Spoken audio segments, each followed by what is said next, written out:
Lexus is sort of a love-hate for me. I love how reliable and luxurious they are, but I hate how they don't prioritize performance. However, I've always been a fan of this thing, the Lexus LC500.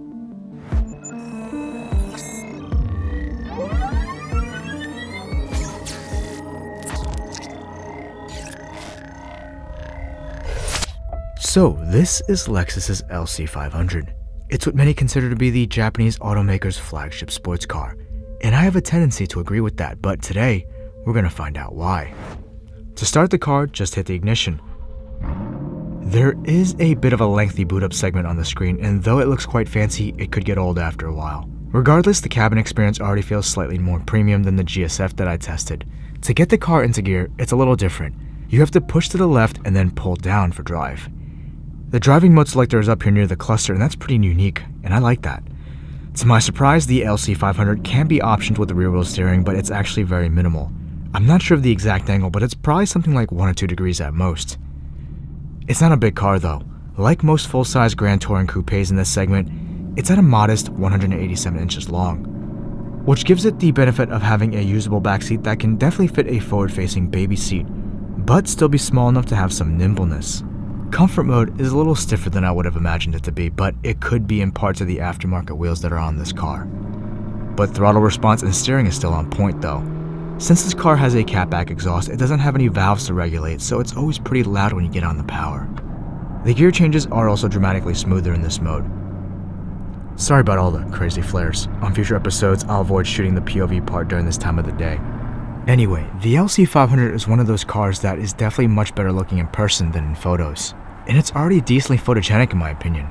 But the car in the flesh definitely has a lot more road presence, and I would go as far as to say it's kind of exotic.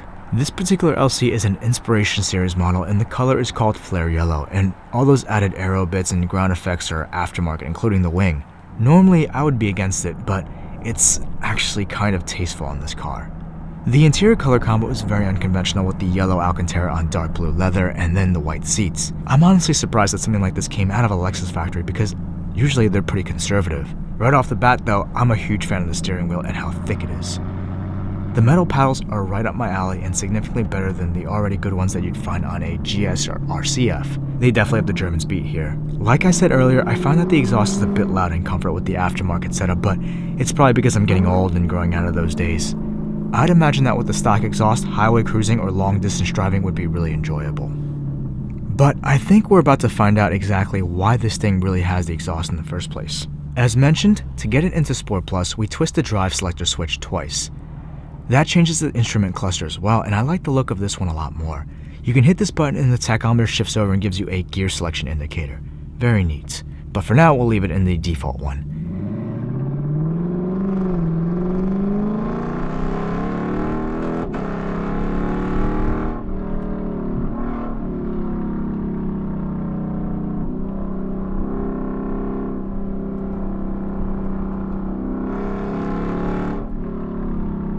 To get the best performance with the paddles, you need to physically switch it into manual mode. Otherwise, just tapping the paddles only gives you a semi-automatic experience, and the shifts won't be as aggressive. I love everything about Sport Plus though. It's stiff, but not much more than comfort. The steering is significantly heavier and tighter, and that is appreciated, but man, the cornering is wonderful for what this car is.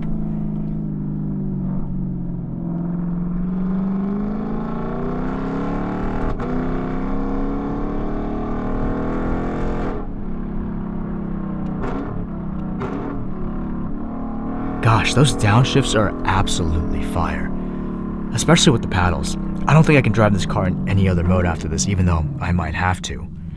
It's been a while since I've had the pleasure of instant NA power delivery. Each stab of the throttle is instantaneous and it's truly delightful. You can't see what I'm doing here, but there's a button down there to deploy the spoiler manually. I was about to switch it into eco mode, but nah, not yet. I'm having way too much fun. So here are the HVAC controls. I like the simplicity in the design. The switchgear feels quality, but let me talk more about this annoying ass shifter. There's like a 50-50 chance that you actually select the right thing, but that just might be me being weird, and then once you drive it some more you'll get used to the mechanics. Speaking of which, let's do some more driving. Yeah, that's if I can ever get it back into drive though. Okay, there we go, finally. Overall, even though the car doesn't have that much power, it has the ability to break loose in first and second gear.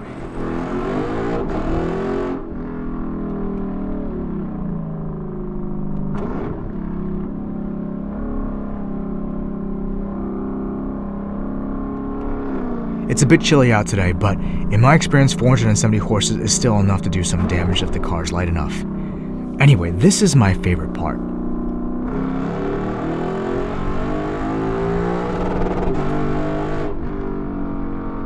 I love the way the car sounds when it bounces off the limiter like that, and I love that I can just upshift immediately. Lots of other sports cars tend to get stuck for a little bit after the limiter bounce. I just can't get over how good this thing actually sounds with an exhaust. I feel like I'm in a race car all the time in this mode. I wanted to mention this before during the cornering, but I feel like the car secretly always wants to oversteer. Anytime I apply throttle in the corners, even if it's just a little bit, I can feel the slip starting to happen in the rear. And that can be a little sketchy at times. Okay, so it's got some driver assistance functions, but honestly, I couldn't figure out how to get them working. I must be a moron, but even though I love trying out the self-driving functions, there's no need for that nonsense on this episode. After a little while, I realized that I needed to repent for my aggressive driving, and I finally put it into eco mode. I actually think that eco mode is the true GT mode in this car because it's much quieter than comfort, and I'm actually really impressed that this thing can go into 10th gear at 60 miles per hour. That must really do some good for that MPG rating that I care so little about. As much fun as I'm having hooning the LC500 around on the street, I think it's time we head off to our airstrip to do some real testing in a controlled environment.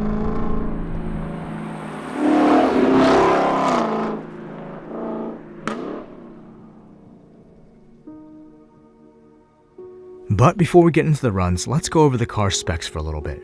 The LC500 is a 2+2 luxury GT coupe that competes with really high-end stuff like the Aston Martin DB11 S-Class coupes and the BMW 8 Series, and possibly even the Audi RS5 since they don't have a true two-door GT.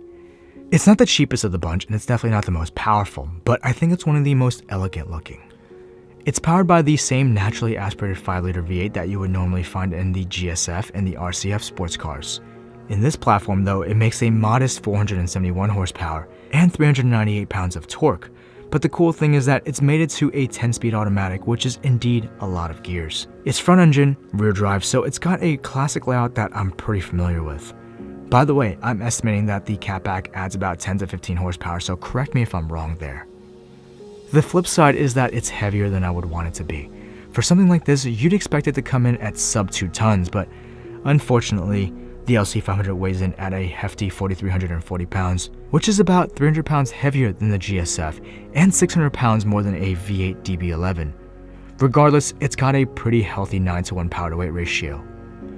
With a base MSRP of about 93 grand and being easily specable to over 100, the LC isn't cheap, but it's still a bargain when you compare it to stuff like an S560 or the M850i. Anyway, let's check out what it sounds like from the outside.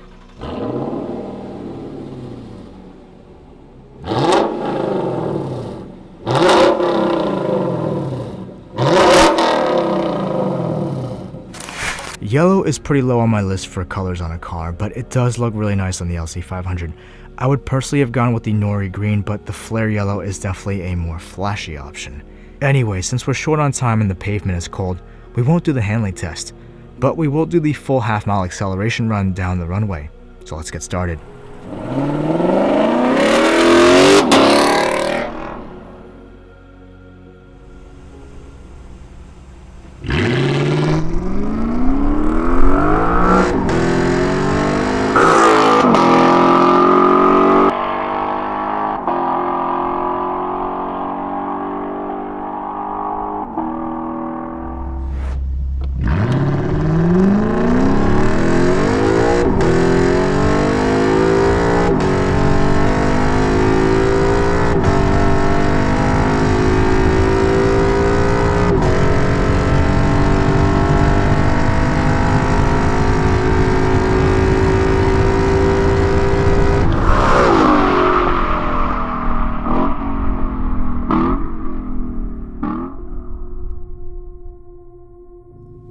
So the car sounded fast, but was it actually fast? Even before I saw the numbers, I knew it wasn't. The thing about Lexus is that they prioritize reliability over all-out performance. And I used to criticize them for that. But as I got older, I realized that the fastest car wasn't always the best car. Anyway, let's take a look at some of the numbers.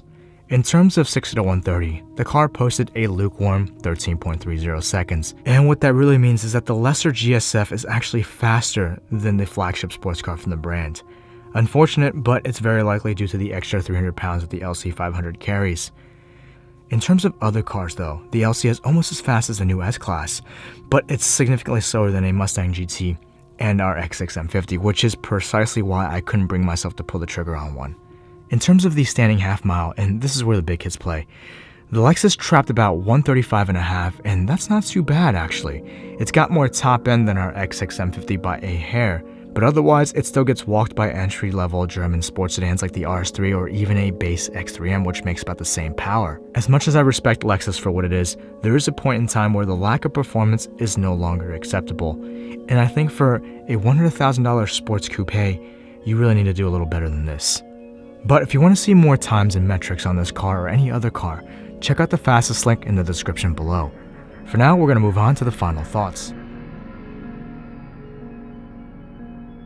So I'm not going to bash this car as much as I did the GSF, because one, I've matured a little bit, and two, this car serves a completely different purpose. I initially saw the GSF as a mid-sized German luxury sports sedan competitor, and being Lexus and also an F-trim car, I wanted it to take down stuff like the BMW M5. But frankly, it wasn't even faster than a pre-LCI M550. People can argue all day about reliability and NA power, but like I said, there's a point in time when being slow and reliable is no longer desirable, and at that point, you might as well be buying a Camry.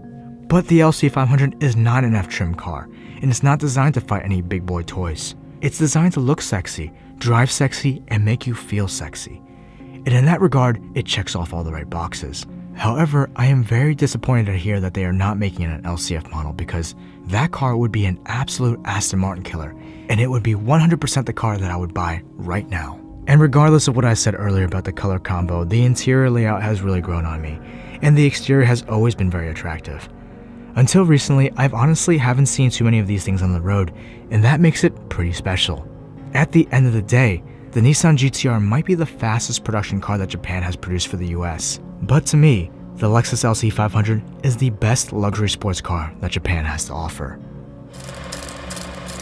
I hope you guys enjoyed this video as much as I did making it.